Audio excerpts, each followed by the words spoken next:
Buat kalian yang udah pernah nonton review manga One Punch Man Season 3 di channel lain, tidak dianjurkan untuk menonton video ini. Karena video ini dibuat untuk project review manga One Punch Man lanjutan dari Season 2 sampai manga terbaru. Dan mungkin penjabarannya sedikit lebih detail dari channel lainnya. Tapi jika kalian belum pernah nonton dan pengen dapat review dengan gaya penyampaian yang simple, nyaman, dan mungkin mudah dipahami, silahkan tonton video ini sampai habis. Oh iya, jangan lupa pas nonton pakai headset, earphone, atau sejenisnya ya guys, biar feel-nya lebih dapat. Thank you.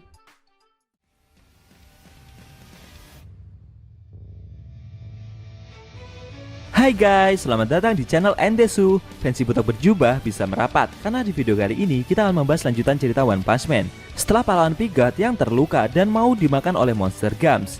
Lebih tepatnya, kita akan mereview manga One Punch Man versi Murata chapter 123 yang bersumber dari website Read OPM atau Manga Stream. Dan buat kalian yang belum lihat review chapter sebelumnya, bisa klik link di pojok kanan atas video ini ya. Nah, di chapter 123 ini untuk pertama kalinya para pahlawan kelas S tersudut dan nyawa mereka dalam bahaya. Bagaimana nasib dari mereka selanjutnya? Penasaran? Oke, langsung aja kita bahas. Let's go!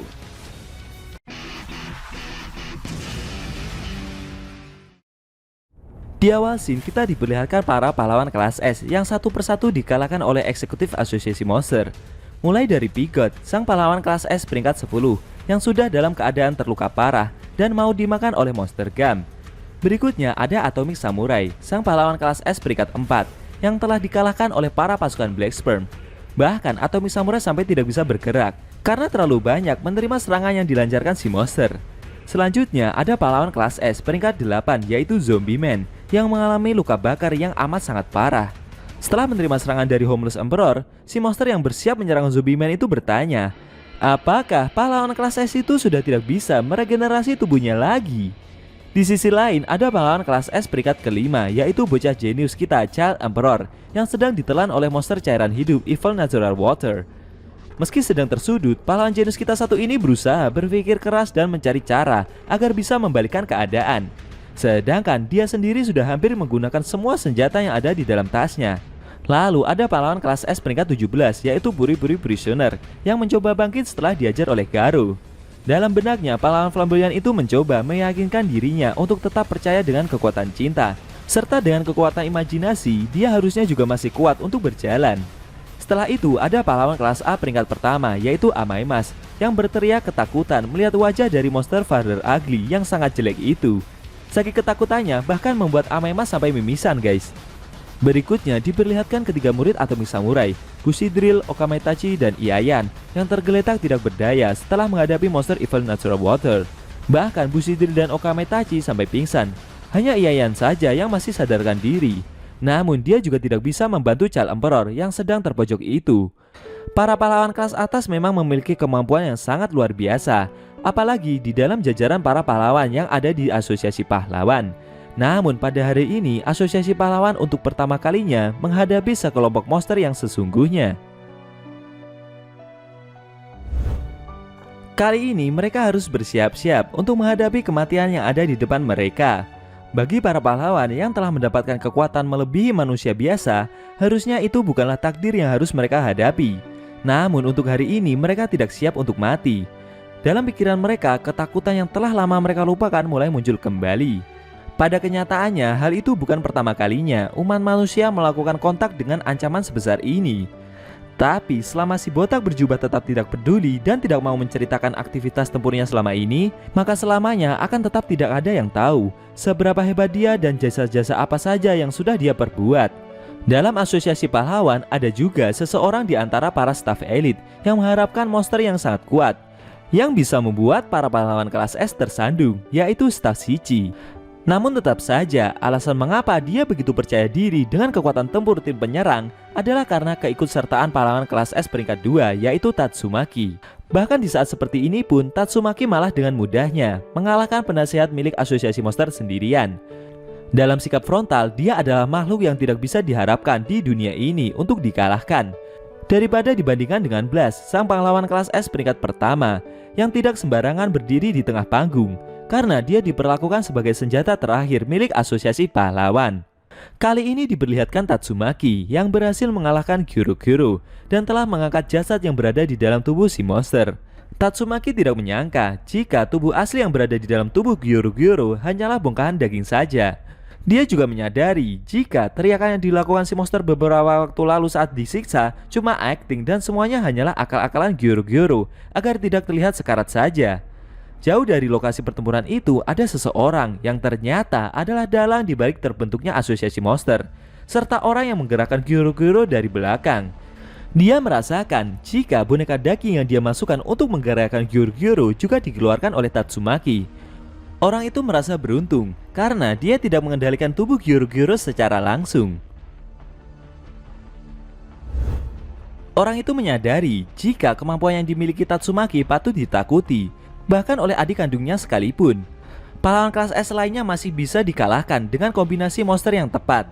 Tapi menurutnya Tatsumaki lah satu-satunya pahlawan yang membuatnya pusing. Walau begitu, jika orang itu mengkombinasikan Homeless Emperor dengan Black Sperm, maka pahlawan manapun bisa dikalahkan. Meskipun biasanya tidak pernah kejadian ada monster level bencana naga yang bertarung dengan saling bekerja sama satu sama lain. Jauh di bawah tanah markas tersebut ada suatu ruangan, di mana dalang yang sesungguhnya dari asosiasi monster bersembunyi.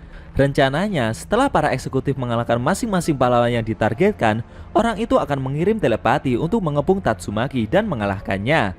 Orang tersebut akan menyaksikan pertempuran itu jauh di bawah tanah. Bahkan para monster saja tidak ada yang tahu lokasi keberadaan orang itu. Dia berencana akan mencari boneka baru lagi sebagai pengganti Gyoru-Gyoru. Menurutnya, penguasa yang sesungguhnya tidak akan terjun ke garis depan. Ternyata dalang dibalik semua ini adalah seorang wanita pengguna telekinesis bernama Saikos, yang saat ini dia sedang bersembunyi jauh di bawah tanah dari markas asosiasi monster berada. Saikos ini juga teman dari adik Tatsumaki, yaitu Fubuki, saat berada di bangku sekolahan dulu. Tujuan utama di balik pendirian asosiasi monster itu adalah untuk membuat seluruh dunia menjadi ketakutan akan kehadiran Raja Monster yang baru yang tak dapat diketahui oleh publik.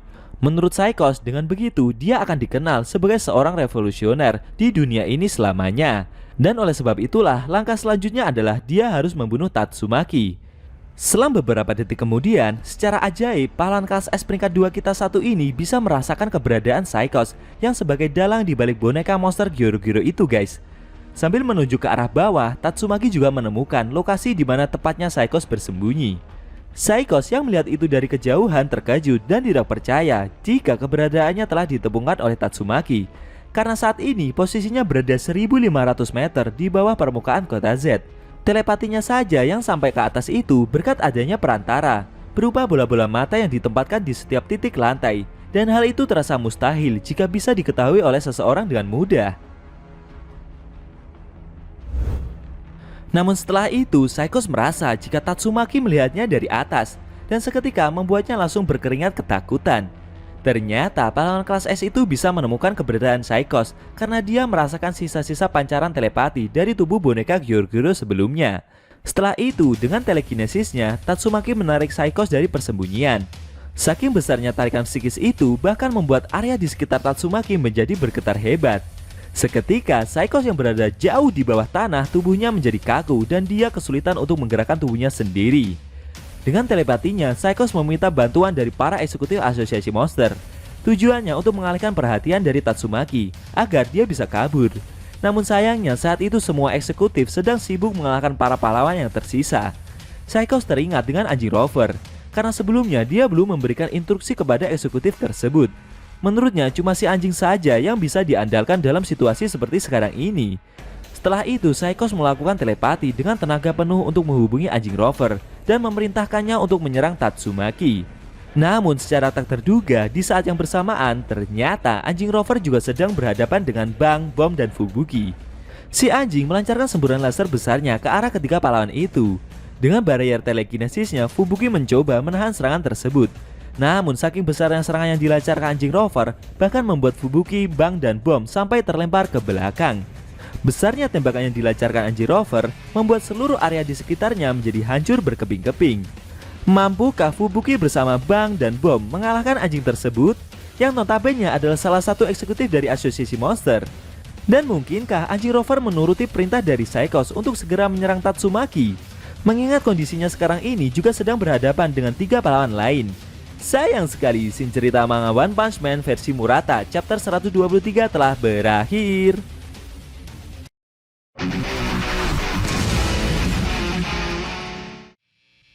Oke guys, itu tadi review manga One Punch Man chapter 123 yang ending scene-nya memperlihatkan Fubuki, Bang, dan Bom yang terhempas setelah menahan semburan laser dari anjing Rover. Bagaimana menurut kamu? Jangan lupa tinggalkan komentar kalian ya. Kalau mau nonton review sebelum atau selanjutnya bisa klik link di deskripsi. Linknya udah Mimin taruh di sana kok. Buat kalian yang punya Instagram atau TikTok, jangan lupa follow sosmed Mimin juga ya guys. Oke? Tekan like kalau suka sama video ini dan dislike kalau nggak suka. Jika ada kata-kata dari Enkun yang kurang pas, Enkun mohon maaf dan sampai bertemu di video review manga One Punch Man versi Murata selanjutnya.